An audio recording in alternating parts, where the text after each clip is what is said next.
दीक्षा change करून बाहेर आली तरीही दक्ष त्याच्या विचारात हरवला होता. त्याची तिच्याकडे नजर गेली. तिने फ्लोरल प्रिंटचा नाईट सूट घातला होता, केस गुंडाळून बन बांधला होता. नुकतीच फ्रेश होऊन आली होती, त्यामुळे चेहरा उजळला होता. दक्ष त्याच्याही नकळत तिच्याकडे एकटक पाहत होता. खरंच कमाल दिसत होती ती, त्या सिंपलशा कपड्यांमध्येही. काय चूक आहे म्हणा त्या नितीनची. ही दिसतेच तशी. Perfect figure, hot shot. एक मिनिट. दक्ष, काय झटका आलाय की काय वेडाचा? तिची फिगर काय ताळत बसलाय तू? मूर्ख, तुझी दुश्मन आहे ती. त्या नितीनला शिव्या घालतोयस आणि स्वतः काय करतोयस? But she is my wife, so मी तिला पाहू शकतो. दक्षचे विचार धावत होते की दीक्षाने त्याला गदागदा हलवलं.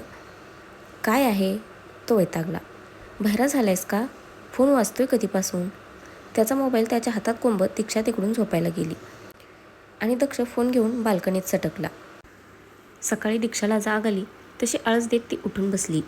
तिची बाजूला नजर गेली आणि तिला हसूच आलं. एरवी आडवे तिडवे पसरणारे तिचे सो कॉल पतिदेव चक्क सावधानमध्ये झोपले होते. आता तिला कोण सांगणार? फोन संपून जेव्हा तो आत आला होता तेव्हापासून झोपलेला तिचा चेहरा न्हाळत बसला होता आणि नकळत त्याला त्याचीच भीती वाटायला लागली होती. त्यामुळे सेफ डिस्टन्स ठेवून झोपले होते दक्ष महाराज. दीक्षा आवरून खाली आली. आज ऑफिसला जायचं म्हणून तिने सलवार कमीज घातला होता. नाश्त्याचं बघायला म्हणून ती किचनमध्ये गेली आणि पाठोपाठ नितीनही आत घुसला. दीक्षा तिच्याच नादात काम करत होती. तिने उपम्यासाठी रवा भाजायला घेतला आणि तिला मागे हालचाल जाणवली तशी ती पटकन मागे वळली. नितीन तिच्या अगदी जवळ उभा होता. काय हवंय? तिने धारदार आवाजात विचारलं. मला जे हवंय ते फक्त तूच देऊ शकतेस वहिनी. तिच्याकडे मादक नजरेने पाहत त्याने एक पाऊल पुढे टाकलं.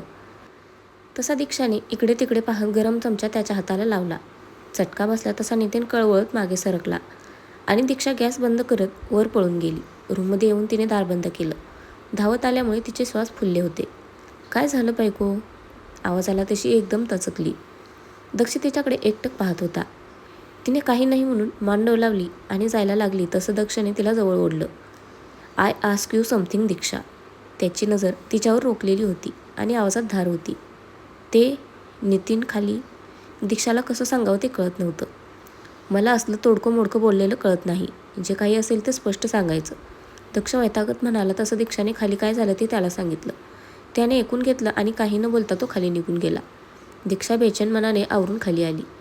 स्टाफने नाश्ता बनवला होता. सगळे डायनिंग टेबलवर बसले होते. नितीन निर्लज्जासारखा दीक्षाकडे पाहत होता. अगो बाई, नितीन, हाताला काय झालं तुझ्या?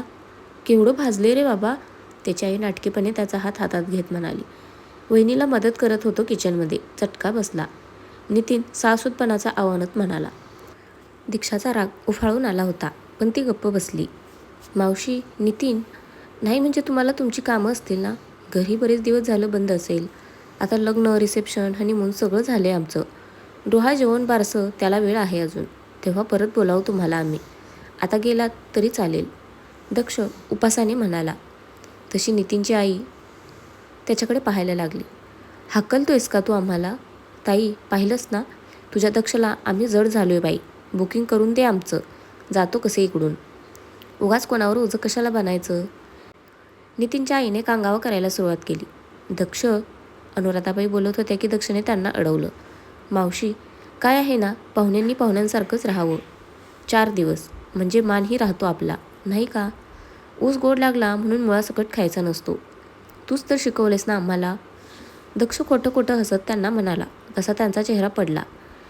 नितीन दात ओठ खात दक्षकडे पाहत होता. ड्रायव्हरला सांगतो तुम्हा दोघांना तुमच्या घरी सोडून येईल तो. भेटूया हा परत मावशी, दक्ष तिरकसपणे म्हणाला. दीक्षा, कार्तिक येतोय तुला न्यायला. वेळेत पोचायचं ऑफिसला. दीक्षावर एक कटाक्ष टाकून दक्ष निघून गेला. दीक्षा तो गेला तिकडे पाहत होती. दीक्षा बा, उशीर होईल तुला, अनुराधाबाई म्हणाल्या तशी ती भानावर आली. कार्तिक आला तसे ते दोघे ऑफिसला यायला निघाले. गाडीत दीक्षा विचारात गडली होती. दीक्षा, कार्तिकने आवाज दिला. काय? कसला एवढा विचार करतेस? त्या माकडाचा, दीक्षा बोलून गेली आणि तिने जीभ चावली. माकड? कोण माकड? कार्तिकने नकळून विचारलं. ते म्हणजे दक्षचा. तो जरा विचित्र नाही आहे का कार्तिक? घटकेत सूत नाही तर भूत. कधी काय वागेल सांगता येत नाही. खेकसतो काय, मस्ती काय करतो, चिडवतो काय, तर कधी चिडकुराम बनून असतो. दीक्षा कार्तिकजवळ मन मोकळं करत होती. तिचं बोलणं ऐकून कार्तिक हसायला लागला. तो असाच आहे. म्हणजे ॲक्च्युली खूप प्रेमळ आणि खोडकर आहे, पण तेवढाच रागीटही आहे. एखाद्याला जीव लावला ना तर प्रसंगी स्वतःचा जीव धोक्यात घालायलाही कमी करणार नाही. पण तेच जर वाकड्यात शिरला ना तर आयुष्य उद्ध्वस्त करेल एखाद्याचं. कार्तिक बोलत होता. केलंच तर आहे माझं आयुष्य उद्ध्वस्त. दीक्षा तोंडातल्या तोंडात पुटपुटली. पण कार्तिकने ऐकलं होतं. दीक्षा, एक सांगू, दक्ष जे काही वागतोय ना त्याला त्याचा पास्ट जबाबदार आहे. त्या एका घटनेनंतर तो पूर्ण बदलला. असा कधीच नव्हता Daksh. He was full of life. पण आता, कार्तिकने उसासा टाकला. असं काय झालं होतं कार्तिक? दीक्षाला परत एक आशेचा किरण दिसत होता. त्यामुळे तिने लगेच विचारलं. पण तिने विचारायला आणि कार्तिकच्या फोनवर दक्षचं नाव झळकायला एकच गाठ पडली आणि दीक्षाने त्याच टायमिंगला शिव्या घातल्या. त्यानंतरचा पूर्ण वेळ कार्तिक दक्षशी फोनवर बोलण्यात बिझी होता आणि दीक्षा दक्षचा मनोमन उद्धार करण्यात. दीक्षा ऑफिसला आली आणि तडक तिच्या डेस्ककडे गेली. स्वतःच्या डेस्कवर कोणातरी वेगळ्याच मुलाला पाहून तिच्या कपाळावर आठ्या पडल्या. Excuse me, who are you? This is my desk, तिने त्या मुलाला सांगितलं. दीक्षा, कार्तिकचा आवाज आला तसं तिने वळून पाहिलं. कार्तिक, कार्तिक सर, हा मुलगा इकडे. Come with me. कार्तिक तिला दक्षच्या केबिनमध्ये घेऊन गेला. Mrs Diksha, I am glad to inform you that you will now be working under Karthik and Anup on our new product. Daksh निर्विकार चेहरा ठेवून तिला म्हणाला. But sir, I don't have enough experience. दीक्षाला काही करून टीम चेंज करायची नव्हती, कारण अनुपच्या टीमचं डायरेक्ट रिपोर्टिंग दक्षकडे होतं. म्हणजे रोज त्याचं थोबाड बघायला लागणार होतं. लेट मी बी द जज of pat. After all, I am your boss, right? Daksh तिरकस हसत म्हणाला आणि दीक्षाने मनातल्या मनात त्याचा गळा आवळून घेतला. Yes sir, good. Kartik, Mrs दीक्षांना त्याचं नवीन क्युबिकल दाखव आणि त्याच्या टीमशी ओळखी करून दे. All the best Diksha, Daksh कुस्तीत हसत म्हणाला. थँक यू सर, दीक्षा ओठ आवत त्याला म्हणाली आणि कार्तिकसोबत बाहेर निघून आली. कार्तिकने तिची अनुप आणि टीमसोबत ओळख करून दिली आणि ती कामाला लागली. दक्षच्या केबिन डोअरवर नॉक झालं. येस, हाय. दार उघडलं आणि अमिता आत आली. तिला पाहून दक्षचा चेहरा वाकडा झाला. मी तुला अपॉइंटमेंट दिली नाही आहे, दक्ष कोरडेपणाने म्हणाला. I know, but I am your friend ना दक्ष, सो तुला भेटायला आली आहे. Congratulations on your wedding. I heard तुझी वाईफ पण इथेच काम करते. I would love to meet her, Amita म्हणाली. तसा वैतागच दक्षने दीक्षाला फोन लावला आणि केबिनमध्ये बोलावलं. मे कम इन सर, दीक्षा म्हणाली. येस, दक्षने सांगितलं तशी ती आत आली आणि अमिताला पाहून गोंधळून उभी राहिली. Amita, meet my lovely wife Diksha. And Diksha, she is Amita, my school friend and our family friend. दक्षाने ओळख करून दिली तसं दीक्षाने वरवर हसून तिला ग्रेट केलं. अमिताने तिच्या हातात एक बॅग ठेवली. छोटंसं गिफ्ट आहे फॉर यू बोथ. सॉरी, रिसेप्शनला नाही येता आलं. I was in London. आणि तसंही दक्षला कोणासोबत पाहू शकले नसते मी, ती दीक्षाकडे पाहत म्हणाली. थँक्स, दीक्षा हसली.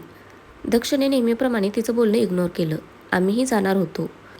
You know Dishu wants honeymoon in Germany, पण सध्या वर्कलोड आहे ना, सो मीच तिला म्हणालो, जान जाऊया ना निवांत. तसंही तिथे जाऊनही तेच करायचं जे इकडे बेडरूममध्ये करतो, राईट स्वीटी? दक्ष अगदी प्रेमाने दीक्षाकडे पाहत म्हणाला. तसे तिने डोळे मोठे केले. पण अमिताचा जरासा चेहरा पडला. Anyway, nice to meet you both. मला निघायला हवं. We will meet soon. दोघांचा निरोप घेऊन अमिता निघून गेली आणि दीक्षा कमरेवर हात ठेवून दक्षकडे पाहायला लागली. काय? त्याने खांदे उडवले. डिस्कस्टिंग. बेडरूमबद्दल बोलायची काय गरज होती तुला, मूर्ख कुठला? दीक्षा चिडली. ओय, आवाज खाली हा. ऑफिस आहे हे आणि मी तुझा बॉस आहे. आणि काय खोटं बोललो गो? तिकडेही आपण भांडलोच असतो ना, जसे इकडे बेडरूममध्ये भांडतो. अनलेस ऑफकोर्स तुला काही वेगळं करावंसं वाटलं असतं तर. दक्ष मिश्किल हसला. तुझ्यासोबत दुसरं काही करू शकत नाही मी. दीक्षाने नाक मुरडलं. मी पण काही मरत नाही तुझ्यासोबत हनीमून करायला. निघ चल, कामाला लाग, लोक देते. दक्ष तोंड वेंगाळत म्हणाला. चालले, कोणाला थांबायचं इकडे तुझं माकडासारखं तोंड बघत. पुटपुटत दीक्षा निघून गेली. चायला, इथे पोरी माझ्यावर फिदा असतात आणि ही खुशाल मला माकड घुबड आणि काय वाटेल ते म्हणते. युजलेस पोरगी. दक्षने आग पाखड करतच लॅपटॉप उघडला. लंच टाईम झाला होता. दीक्षा तिचं काम शिकून घेण्याचा मनापासून प्रयत्न करत होती. तिचा फोन खणखणला. तिने कॉलर आय डी न पाहताच फोन उचलून कानाला लावला. हॅलो. हे वहिनी, कशी आहेस तू? भूक लागली असेल ना? मलाही लागली आहे भूक. यू नो, तुझी आय मीन सोबत लंच करूया का वहिनी? पलीकडून नितीनचा एक्स्ट्रा सिडक्टिव्ह आवाज आला. तसा दीक्षाचा संताप झाला आणि तिने खाडकन फोन आपटला. का असं वागतोयस तू नितीन? माझा विश्वासच बसत नाही आहे. हा तोच मुलगा आहे ज्याच्यावर मी मनापासून प्रेम केलं होतं. 3 वर्ष रिलेशनशिपमध्ये होतो आम्ही. काय विचार करत होते मी. कितीतरी वेळा त्याने जवळ यायचा प्रयत्न केला, पण मीच त्याला उडवून लावलं होतं. तेव्हाच त्याची इंटेन्शन्स कळायला हवी होती मला. मूर्ख आहेस तू दीक्षा. खरंच माणसाची पारख नाही आहे तुला. Divi was right. कितीतरी वेळा मला वॉर्न करूनही मी तीच चूक करते. Where are you Divi? I really need you. त्यावरून आठवलं ती नक्कीच काहीतरी लपवते माझ्यापासून. पण काय? ओ गॉड, किती कॉम्प्लिकेटेड झालं आहे आयुष्य माझं. एक प्रॉब्लेम संपतो तो दुसरा उभा राहतो. कधी सुटका होणार आहे या सगळ्यातून? दीक्षा डोक्याला हात लावून बसली होती की परत तिचा फोन वाजला. तिने रागातच फोन उचलला. केबिनमध्ये ये एवढंच आणि पलीकडून फोन कट झाला. हा माझ्या आयुष्यातला सगळ्यात मोठा प्रॉब्लेम आहे सध्या. हात धुवून राशीला लागलाय माझ्या. तंतनच दीक्षा उठली आणि दक्षाच्या केबिनमध्ये गेली. काय झाले आता? आत आल्या तिने दक्षला लूक दिला. तुझ्या सासूबाईंनी लंच पाठवलाय, बसा आणि गिळा. दक्ष भुवई उडवत म्हणाला. हे बघ, चुपचाप बस, नाहीतर माझ्याशी भांडायला तुझ्यात एनर्जी कुठून येणार ना? दक्षने तिला दरडावली तशी ती पाय आपटत त्याच्यासमोर जाऊन बसली. तिने दोघांना लंच सर्व्ह केलं. तिची आवडती भाजी होती त्यामुळे तेवढ्या वेळासाठी का होईना ती सगळं विसरली होती आणि जेवणावर तुटून पडली होती. दक्ष तिच्याकडे आवासून पाहत होता. तिचं लक्ष गेलं तशा तिच्या कपाळावर आठ्या पडल्या. काय आहे? तुला दिलंय ना वाढून? तिने नाक मुरडत विचारलं. किती जन्माची भुकेली आहेस ग? जरा हळू आणि चावून खा. तुला काही झालं तर मी नाही डॉक्टरांचा खर्च करणार. दक्षने पोळीचा घास घेतला. पण होती कुठला? काही होत नाही मला. तुझ्यासारखं चिवडून खाणं जमत नाही मला. भुकेला व्यवस्थित जेवायला लागतं. असं 100 ग्रॅम 200 ग्रॅम नाही जमत. तिने डोळे फिरवले. हायला, जातं कुठे एवढं जेवलेलं? दक्षने विचारलं. तुला काय करायचंय चोंबड्या? जेव तुझं तू. दीक्षा त्याला इग्नोर करून जेवायला लागली. दक्ष तिच्याकडे पाहून गालातल्या गालात हसत होता. गोव्याहून परत आल्यापासून ती विशेष खात नव्हती हे त्याला कळलं होतं. दडपणाखाली असायची, कारणही माहीत होतं नितीनचं वागणं. त्यामुळे आज त्यानेच टिफिन मागवला होता. तसं तर इतर वेळी त्याचं डाएट फूड यायचं, पण आज त्याने स्वतःहून स्टाफला सांगून पूर्ण जेवण बनवून घेतलं होतं. आणि या सगळ्यापासून अनभिज्ञ आपल्या दीक्षाबाई मस्तपैकी खाण्यात रमल्या होत्या.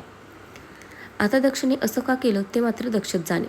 लंच झाल्यावर दोघी आपापल्या कामात व्यस्त झाले. संध्याकाळी दक्षच्या सांगण्यावरून कार्तिक दीक्षाला कार शोरूममध्ये घेऊन गेला आणि तिच्या पसंतीने कार बुक केली. 1 आठवड्याने डिलिव्हरी मिळणार होती. दीक्षा घरी आली तेव्हा नितीन आणि मावशी निघत होते. अरे मावशी, निघालात? दीक्षा काहीतरी बोलायचं म्हणून बोलली. हो वहिनी, तू म्हणत असशील तर मी कायमचा इकडे राहायला तयार आहे. नितीन तिला चालत म्हणाला. दीक्षाने त्याला इग्नोर केलं. काय करणार, तुझ्या नवऱ्याला नकोसे झालो ना आम्ही. मावशींनी टोमणा मारलाच. त्याचं बोलणं मनाला लावून घेऊ नकोस सुमती. त्याचा स्वभाव कसा आहे माहिती आहे ना. तुम्हाला जेव्हा वाटेल तेव्हा या तुम्ही, अनुराधाबाई प्रेमाने म्हणाल्या. मावशी म्हणाल्या. दीक्षा त्यांच्या पाया पडली. परत त्यावरून ऐकवायला नको. बाय वहिनी, take care, stay safe. Nitin तिच्याकडे पाहून गडू हसला. दीक्षाने त्याच्याकडे दुर्लक्ष केलं, पण जाताना त्याने तिच्या हाताला टच केलंच. तिला शिसारी आली त्यांच्या स्पर्शाची, पण सगळे होते त्यामुळे ती गप्प राहिली. मावशी आणि नितीन निघून गेले आणि दीक्षाने सुटकेचा निश्वास सोडला. रूममध्ये आल्यावर आधी तिने हात स्वच्छ धुतला. ज्या नितीनसाठी ती तडपडायची त्याच नितीनचा आज तिला तिटकारा वाटत होता. दक्ष अजून प्रकटला नव्हता त्यामुळे ती खाली निघून गेली. आज तिच्या मनावरचं दडपण जरासं का होईना उतरलं होतं. पण केव्हापासून ती नितीनपासून पळणार होती हे तर कोणालाच माहीत नव्हतं. तर फ्रेंड्स, आजचा भाग कसा वाटला नक्की कमेंट करून सांगा. धन्यवाद.